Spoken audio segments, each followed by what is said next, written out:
25 വർഷം മുന്നേ ഭർത്താവ് മരിച്ച ഒരു വല്യമ്മ, 25 വർഷം മുന്നേ ഭർത്താവ് മരിച്ചിട്ടുണ്ട്. ഒരു വല്യമ്മ ഏതെങ്കിലും മൂലയിരുന്ന് സനാത്തനി കുറുഞ്ചെലണീന് പകരം ഏതോ ഒരു അന്യ സ്റ്റേറ്റിലേക്ക് മഞ്ഞ് വേണ്ടി പോയതിന്റെ വീഡിയോസ് കണ്ടവരായിരിക്കും എന്റെ മുമ്പിലുള്ളവർ. മഞ്ഞ് വാരി ഇങ്ങനെ ഇടാണ് മൂപ്പത്തി. ചിലപ്പോ അത് ഈ നാട്ടുകാരനെ ആവാൻ പറ്റും. എനിക്ക് വ്യക്തിപരമായി ആരോടും വിദ്വേഷമില്ല. 25 വർഷം മുന്നേ ഭർത്താവ് മരിച്ചിട്ട് ഏതെങ്കിലും മൂലക്കിരുന്നിട്ട് ദിക്റും സലാത്തും ചെല്ലുന്നതിന് പകരം നങ്ങങ്ങ് ദൂരെ മഞ്ഞ് പെയ്യുന്ന ഒരു നാട്ടിൽ പോയിട്ട് മഞ്ഞ് വാരിയിട്ട് ഫാത്തിമോ ആവാ ഖദീജോ ആവാ ഇതൊക്കെയാണ് ഈ ജീവിതം എന്നും പറഞ്ഞിട്ട്. ഇതാണ് പ്രശ്നം. ഒരു 10-55 വയസ്സ് പ്രായമുള്ള നഫീസ് ഉമ്മ എന്ന് പറയുന്ന ഒരു സ്ത്രീ, അവരുടെ ഒരു വീഡിയോ, അവരിങ്ങനെ മഞ്ഞൊക്കെ വാരി എറിഞ്ഞ് ഇങ്ങനെ കളിച്ച് സന്തോഷിക്കുന്ന, അവരുടെ ഹാപ്പിനെസ് എക്സ്പ്രസ് ചെയ്യുന്ന ഒരു വീഡിയോ.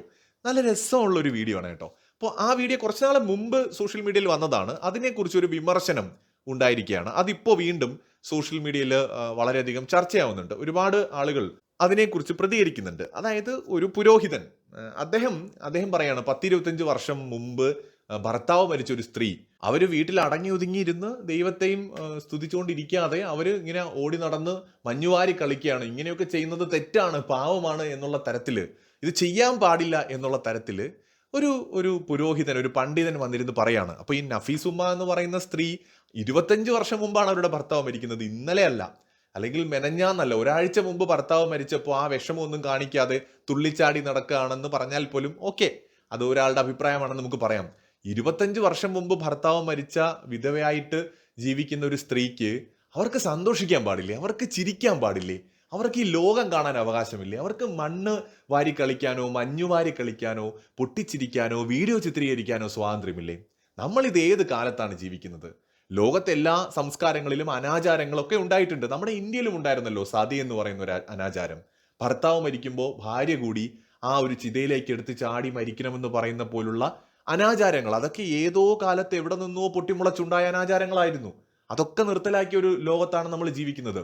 നമ്മുടെ സ്ത്രീകൾക്ക് എല്ലാ സ്വാതന്ത്ര്യവും, പുരുഷന്മാർക്ക് എന്തൊക്കെ സ്വാതന്ത്ര്യമുണ്ടോ ആ സ്വാതന്ത്ര്യങ്ങളെല്ലാം നിയമപരമായിട്ട് അനുവദിക്കപ്പെട്ടിട്ടുള്ള ഒരു രാജ്യത്താണ് നമ്മൾ ജീവിക്കുന്നത്. അവിടെ 25 വർഷം മുമ്പ് ഭർത്താവ് മരിച്ച ഒരു ഉമ്മ അല്ലെങ്കിൽ ഒരു സ്ത്രീ, അവരുടെ സന്തോഷം ഇനിയുള്ള ജീവിതത്തിൽ അവർ കണ്ടെത്തണം, അല്ലെങ്കിൽ അവർ അതിനുവേണ്ടി ശ്രമിക്കുമ്പോൾ അതിൽ അഭിപ്രായം പറയുന്നത് പോലും തെറ്റല്ലേ? ആ സന്തോഷം കാണുന്നവർക്ക് കാണാമില്ലാത്തവർക്ക് കണ്ണ് പൂട്ടിയിരിക്കാം. ഈ മറ്റുള്ളവരുടെ സ്വാതന്ത്ര്യത്തിൽ ചങ്ങലയിടുന്നതിന് വേണ്ടിയിട്ട് നിങ്ങൾക്കൊക്കെ ആരാണ് അവകാശം തന്നത്? ഇനി ദൈവത്തിന്റെ പേര് പറയാനാണെങ്കിൽ അത് മനുഷ്യനും ദൈവവും തമ്മിൽ തീരുമാനിച്ചോളും. മീഡിയേറ്ററിന്റെ ആവശ്യമില്ല. അവർ ചെയ്യുന്നതിൽ തെറ്റുണ്ടെങ്കിൽ ദൈവം അവരെ ശിക്ഷിക്കട്ടെ. അത് ദൈവവും ആ വ്യക്തിയും തമ്മിലാണ്. അതിന്റെ ഇടയിൽ അതിന് അഭിപ്രായം പറയാൻ വേറെ ആർക്കാണ് അവകാശമുള്ളത്? സ്വയം പ്രഖ്യാപിതമായിട്ടുള്ള കുറെ സന്യാസിമാര് അല്ലെങ്കിൽ പുരോഹിതന്മാരും പണ്ഡിതന്മാരും ഒക്കെ ഉണ്ട്. അവർക്കെന്തോ ദൈവത്തിന്റെ കാര്യത്തിൽ ഒരു പ്രത്യേക അവകാശങ്ങൾ ഉള്ളത് പോലെയാണ് അവർ നടിക്കുന്നത്.